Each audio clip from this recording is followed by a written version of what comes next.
Liyo sa sagunsong linog nga nasinati karon, wala ka pugni sa magpartner sa Kiblawan Double Sur ang mag-Yes I Do. Ang detalye.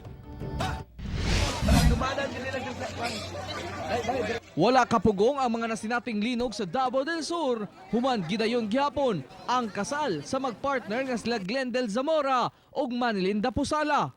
Gikasal sila sa tent sa DSWD ug mismong si Mayor Jason Rama pa ang nag-officiate niini. Despite sa linog mo pakasal ba gihapon sila, mo pakasal man gyud kay ang gugma di man gyud mapugngan, di gikasal gyud nato.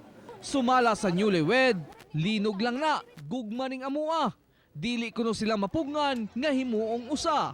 Kami nagasinabot man gyud mi nga bisan sa mga tabo ama na mga trahedya magpilit amo yung po ng paningkamutan nga matuman ang among mga pangandoy mga plano sa kinabuhi.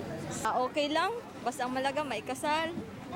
Oo, unique man. Oo, kaming mag-asawa. Ang balay sa duha, apil na nga guba, tungod apektado usab ang Kiblawan sa 6.9 nga linog niadtong Domingo. Kay gikasal man sila sa tent o walay balay kapaulian.